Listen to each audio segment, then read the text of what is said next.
오늘 요한복음은 보면은 크게 두 개로 나눌 수 있고요. 이렇게 12장까지 그리고 나머지 세 등분하면 17장까지로 나눌 수 있는데 왜 이렇게 돼 있냐면 13장부터 17장까지는 설교예요. 그래서 이걸 다락방 강화라고도 부릅니다. 다락방 강화. 다락방에서 한 설교다 이런 얘기예요. 그러니까 12장까지는 예수님이 예루살렘에 입성하기 전까지 오신 여러 행적들을 기록했다면 13장부터는 예루살렘에 입성한 다음의 행적인데 요한복음 13장에서는 바로 설교 내용이 계속 나오는 거죠.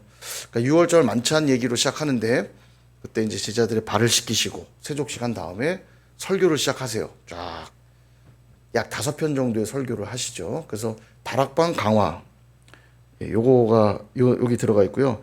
18장부터는 예수님이 십자가에 달려 돌아가시고 죽으시고 부활하시고 그 내용이 있어요. 그래서 크게는 이렇게 나눌 수 있고요. 오늘은 12장까지 보도록 하겠습니다. 자, 그런데 요한복음의 좀 재미난 부분은 뭐냐면 바로 이겁니다. 7대 표적, 7대 선언. 뭔가 7로 통일돼 있죠. 예수님의 기적을 7가지 정도로 정리가 되어 있습니다.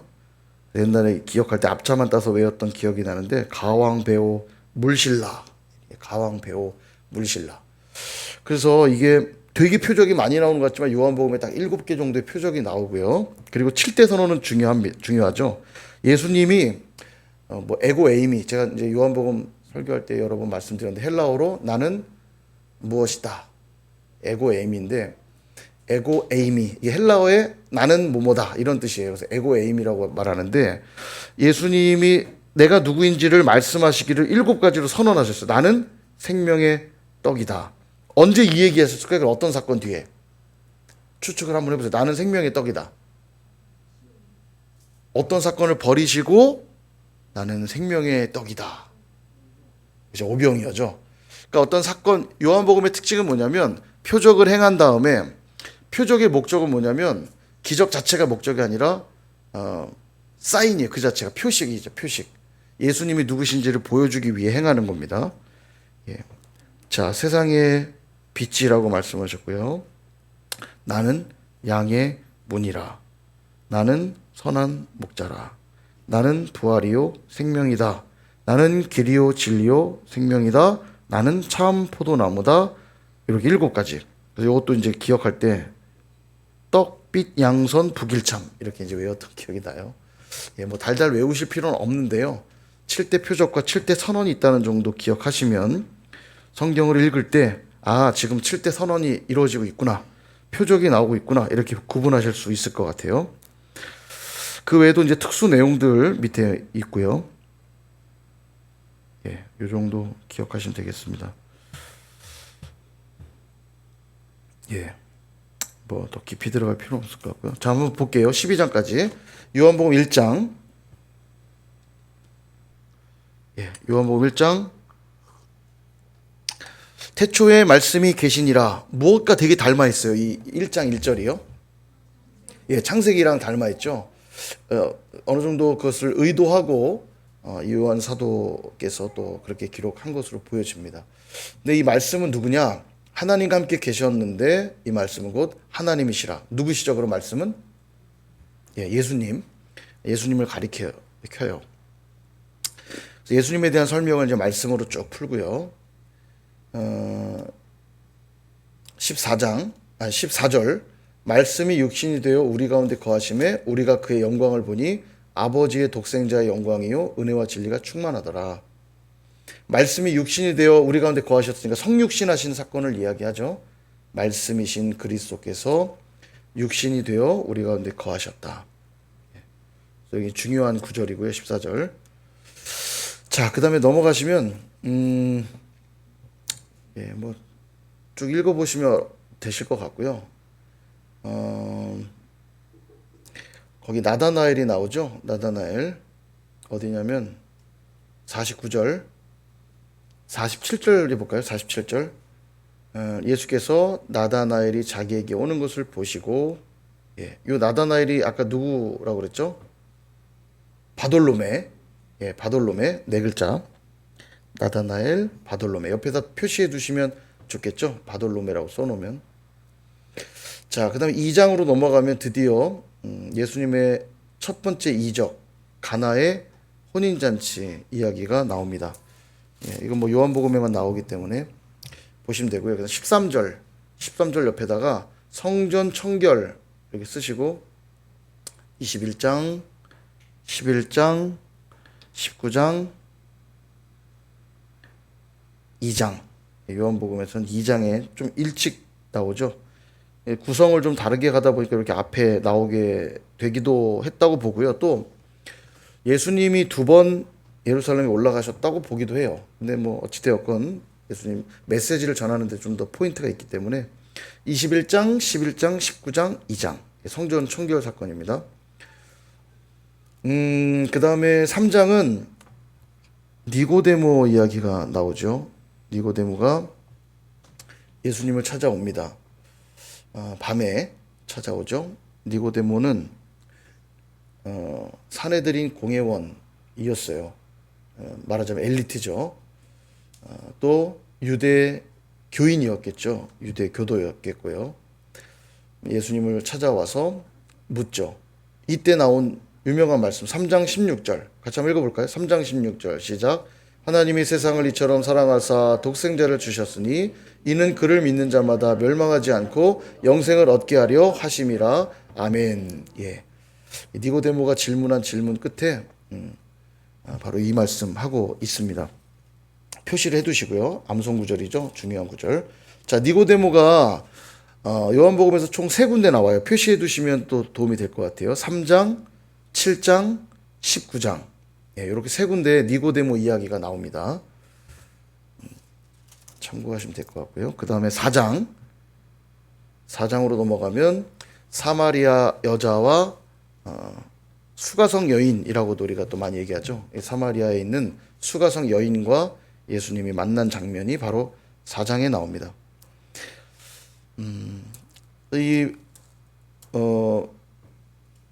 우물을 기르러 온 여인에게 물을 가지고 예수님 복음을 나누시죠.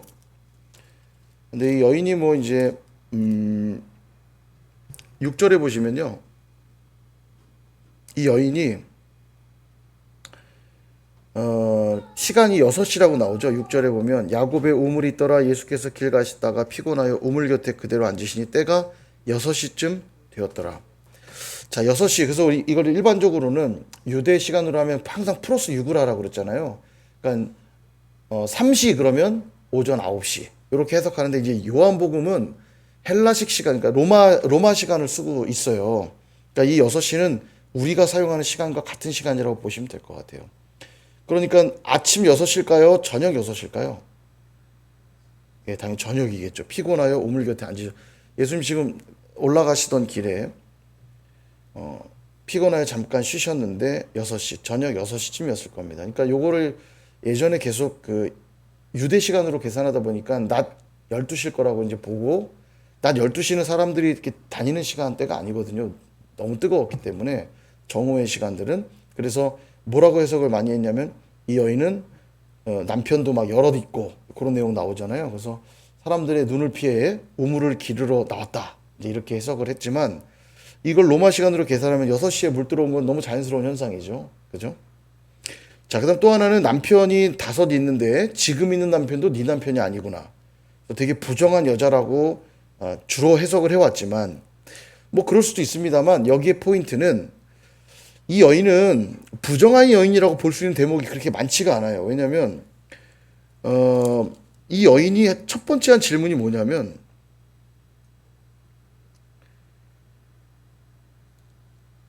어떤 갈증, 물을 달라는 이야기였고요. 20절에 보면 이분이 선지자네? 요거로 확인하더니만 바로 한 질문이 이거예요. 예배에 대한 질문을 합니다. 예배에 대한 질문. 우리 조상들은 이 산에서 예배했는데 당신들의 말은 예배할 곳이 예루살렘에 있다 하더이다. 어디서 드리는 예배가 진짜입니까? 이걸 물어요. 그러니까 이 여인은 평소에 뭐에 관심이 많았다는 걸 알 수 있냐면 예배에 목마름이 많았다는 걸 알 수 있어요. 그죠? 그러니까 부정한 여인으로 보는 포인트보다도 이 여인은 되게 영적인 목마름이 있던 여인이라 보는 게 좀 더 좋겠죠. 그럼 남편 다섯 얘기는 뭐냐? 이거는 이제 계대 결혼에 대한 관점으로 이해하면 어렵지 않을 것 같아요. 그러니까 아이를 낳지 못해서, 그죠? 이 아이가 없으면 아이를 낳기 위해 결혼을 다시 하기도 하죠. 뭐 형제와 결혼하기도 하고 계대 결혼 제도가 그렇잖아요. 아마 그런 차원으로 이해하면 될 것 같아요. 그래서 예배에 목마름이 있던 여인이다. 그것이 본문의 흐름에 조금 더 좋은 해석이 아닐까 그런 생각이 들고요. 예배를 정의해 주시는 거예요. 뭐라고 정의하냐? 23절, 24절 역시 중요하죠. 예. 아버지께 참되게 예배하는 자들은 영과 진리로 예배할 때가 온다. 너는 지금 어디서 예배를 드리는 게 진짜 예배냐고 물었지만 진짜 예배는 장소로 결정되는 게 아니다. 이제는 하나님께 드릴 진짜 예배는 영과 진리로 예배하는 게 진짜 예배다. 하나님은 그렇게 예배하는 자들을 지금 찾고 계신다. 그리고 24절에 딱 말씀하시죠. 하나님은 영이시니 예배하는 자가 영과 진리로 예배하라. 예, 엄청난 선언이죠. 그리심산에서 예배할 것인가, 예루살렘에서 예배할 것인가가 중요했던 그들에게 더 이상 장소는 중요한 문제가 아니다. 선일교회 예배당에서 예배하는 것과 여러분 가정에서 예배하는 게 같을까요? 다를까요? 같아요. 예배는요. 물론 저기는 좀 다르죠. 회중 예배냐 개인 예배냐 이런 차이들은 있지만 하나님께 예배할 때 선일교회 예배당에서 드리는 것만 진짜 예배고 여기를 벗어나면 가짜 예배고 그렇지 않다는 얘기예요. 장소로 예배가 결정되는 게 아니라 영과 진리로 예배할 때 그게 진짜 예배다. 그러니까 초대교회 때 지하 무덤에도 들어가서 예배한 거 아닙니까? 그죠? 지하 도시에 들어가서 거기 뭐가 있어요? 뭐 시체 옆에서 예배하는데 그 무슨 예배가 되겠어요? 근데 중요한 건 공간, 장소의 문제가 아니다. 예. 저도 이걸 참 체험했던 게 이제 중국에서 여러 번 간증했잖아요. 버스 타고 다니면서 들판에서 검도장에서 학원에서 교회가 예배당이 사라지니까 어디선가 예배를 드려야 되는데 그곳이 버스가 되기도 하고요. 그 다음 주에는 검도장에서 드리기도 하고요. 근데 그 어떤 예배보다도 감격적이고 되게 기억에 참 남는 예배 드렸던 것 같아요. 어쩌면 우리에게 너무 좋은 환경들이 예배의 본질을 자꾸 놓치게 하진 않을까 그런 생각도 듭니다. 우리가 이 본질, 영과 진리로 드리는 예배가 진짜다. 그러니까 이 공간에서 예배할 때에도 어떻게 해야 진짜 예배예요? 예, 영과 진리로 예배해야 된다. 예, 이게 중요한 거죠. 자, 수가성 여인 이야기가 4장에 나오고요. 그 다음에 43장에 보시면 기적이 또 나옵니다. 표적, 7대 표적 중에 하나죠. 왕의 46절 옆이네요. 자, 46절. 왕의 신하의 아들을 고치는 사건이 나옵니다. 예, 7대 표적 중에 하나죠. 아까 가나 혼인잔치가 첫 번째 표적이었다면 왕의 신하의 아들을 고친 게 두 번째 표적입니다. 자, 그 다음에 5장에서 세 번째 표적이 나오죠. 베데스다 못가의 병자를 고치신 사건. 세 번째 표적입니다. 베데스다는 자비의 집이라는 뜻이거든요. 그러니까 사람들이 하나님의 자비에 목말라 모였는데 모두가 다 자비를 경험하지 못하는 동네가 또 여기였습니다. 서로가 물이 동할 때 들어가면 낫는다며. 그리고 다 모여서 뭐만 기다려요? 물이 동하기만을 기다려요. 첫 번째 들어간 사람만 고침받는다고 하니까 이곳은 경쟁의 장소가 된 거죠. 자비가 없어요. 내가 먼저 들어가야 되거든요. 예.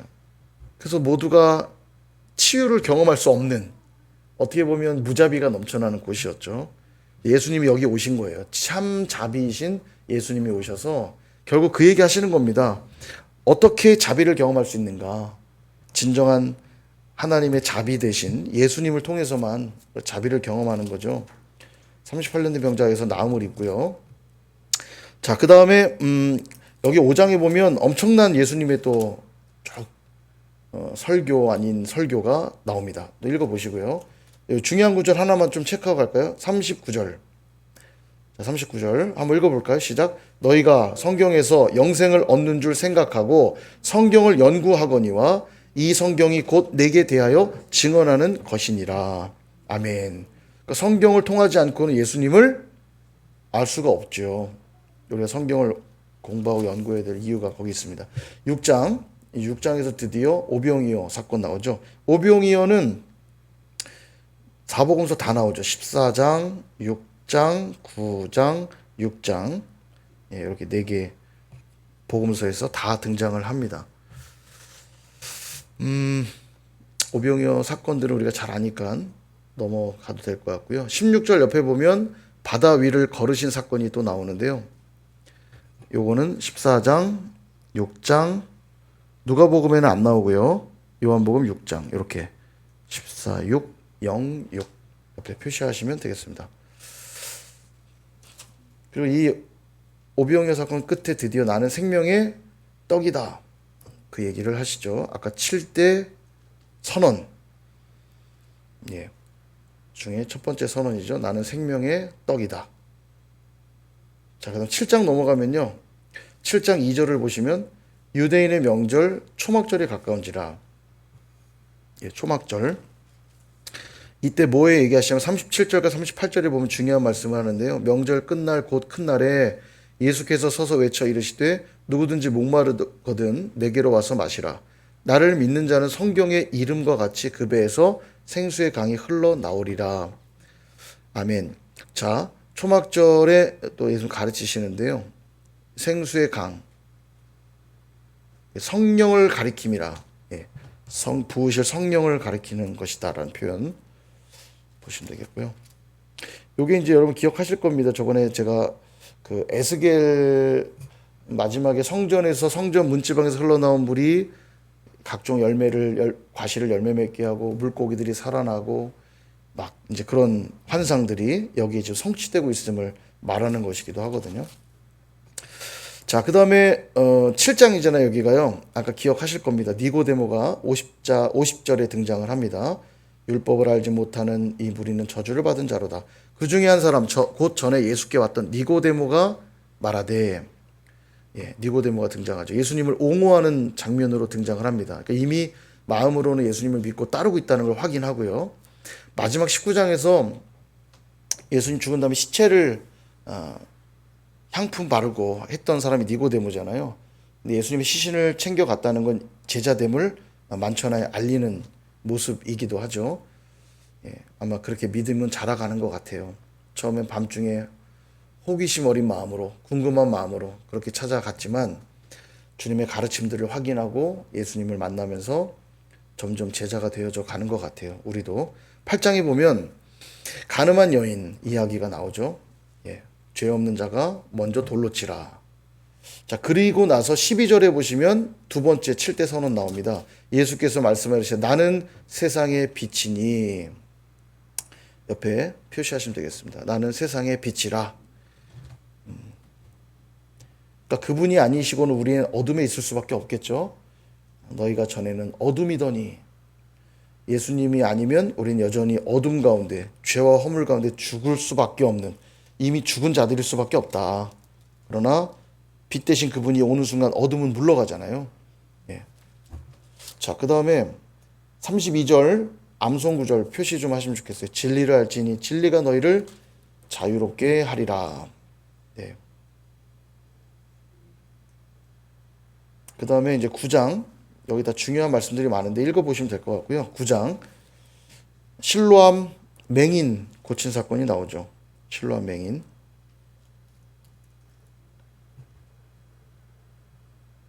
실로암 맹인 사건 또 보시면 될 것 같고요. 이 사건과 연관지어서 또 예수님이 많은 말씀들을 뒤에 쭉 하세요. 또 뭐 읽어보시면 될 것 같고요. 사건들이 좀 있고 10장. 자, 10장에서는 예수님의 7대 선언이 또 나오죠. 나는 양의 문이라. 7절 보시면 예수께서 다시 이르시되 내가 진실로 진실로 너에게 말하노니 나는 양의 문이라 표시해 주시면 되겠습니다. 나는 양의 문이라. 양의 문이라고 하는 게 뭐냐면 양들이 문을 통해 들어가잖아요. 예.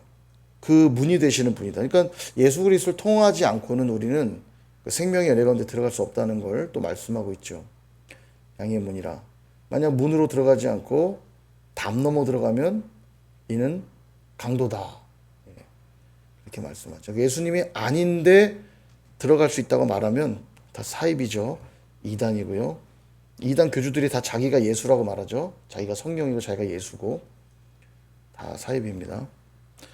그 다음에 11절에 또 예수님 7대 선언 나오죠. 나는 선한 목자라. 표시해 두시면 되겠습니다. 나는 선한 목자라. 선한 목자와 삭군의 차이는 뭐냐면 선한 목자는 양들을 위해 목숨을 버리지만 삭군은 돈이 목적이기 때문에 위험해지면 양을 버리고 도망간다. 예.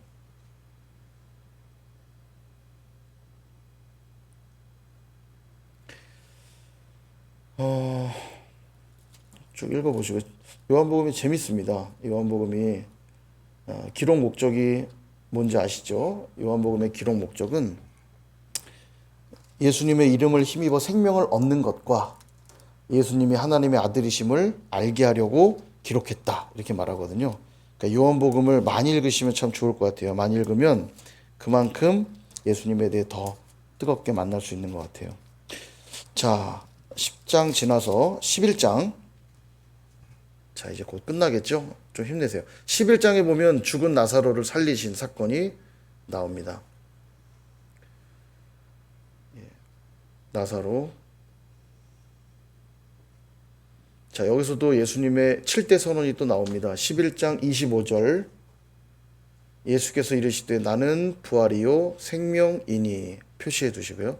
나는 부활이요 생명이니 나를 믿는 자는 죽어도 살겠고 무릇 살아서 나를 믿는 자는 영원히 죽지 아니하리니 이것을 내가 믿느냐. 나는 부활이요 생명이니. 자, 그리고 누가복음에서도 나왔는데 35절에 보시면 예수님이 눈물을 흘리시더라. 우시는 장면 나오죠. 나사로의 죽음 앞에 예수님 비통해 하시는 장면이 나옵니다. 자, 그리고 12장, 마지막 12장. 향유 여인이 등장합니다. 그러니까 이제 곧 예수님이 예루살렘 입성을 앞두고 있다는 거 알 수 있죠. 그래서 향유 여인은 역시 사복음서에 다 나옵니다. 26장, 14장, 7장, 12장. 그러니까 다른 모든 복음서는 성경의 끝부분에 나오거든요. 왜냐하면 예수님이 예루살렘 입성을 앞두고 벌어진 일들이기 때문에. 그러나 요한복음은 좀 일찍 나와요. 왜냐하면 13장부터는 막 설교랑 이런 게 등장하기 때문에 12장이 거의 마지막이라고 보시면 돼요. 스토리상. 우리 뭐 향유 여인, 향유를 부은 여인 이야기 너무너무 잘 아니까요. 근데 여기서 누가 부었다고 나오냐면 이름이 정확히 오픈이 되죠. 3절에 보면 마리아는 나사로의 동생이었던 마리아가 예수님께 향유를 붓는 장면이 나옵니다. 자, 그리고 12절에 드디어 입성을 하십니다. 12절 옆에 입성. 입성은 21장, 11장, 19장, 12장. 이렇게 예수님의 입성. 이때 또 중요한 말씀 하나 하죠. 24절에 보시면 내가 진실로 진실로 너에게 이르노니 한 알의 밀이 땅에 떨어져 죽지 아니하면 한 알 그대로 있고 죽으면 많은 열매를 맺느니라. 누구를 가리켜 하신 말씀일까요? 예, 자기 자신을 가리켜 하신 말씀이죠. 십자가에서 예수님이 한 알의 밀알이 되어 죽으심으로 많은 열매, 많은 생명들을 살리실 것을 이야기하고 있습니다. 예, 이렇게 하고요. 이제 13장부터는 예루살렘 입성한 다음의 이야기. 그러니까 정확히 말하면 6월절 바로 앞두고 일어나는 일들입니다. 그래서 다음 시간에 13장부터 마지막까지 보도록 하겠습니다.